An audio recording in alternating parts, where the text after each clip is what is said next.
forvent at følge følgende ved aktiv-passiv. Så starter der en aktiv reaktion af knæet. Jeg kan se et nedsat bevægelseslag, så laver ekstension. Jeg ser igen også et nedsat bevægelseslag.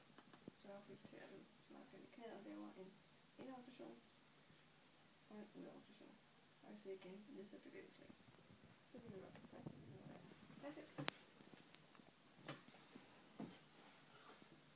Start med at lave en reaktion.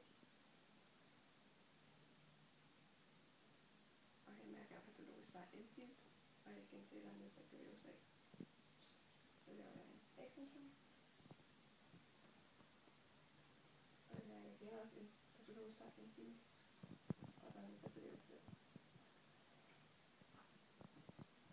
Så laver jeg en udrotation. Og en indrotation.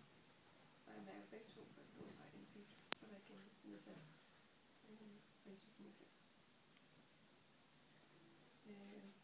Da der er tale om en kapselskrumpning, så vil den mekaniske stabilitet være øget, den neutrale zone vil være formindsket, og range of motion vil også være nedsat.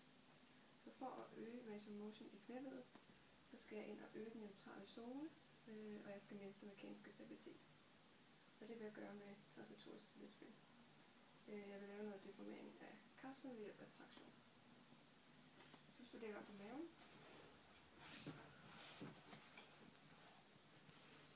så vil jeg lave traktion af knæledet, det vil jeg gøre i knæledets loose pec position, som er 25-40 graders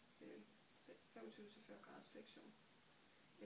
Close pec position for knæet er maksimal ekstension, og det kapsulære mønster er flektion-ekstension.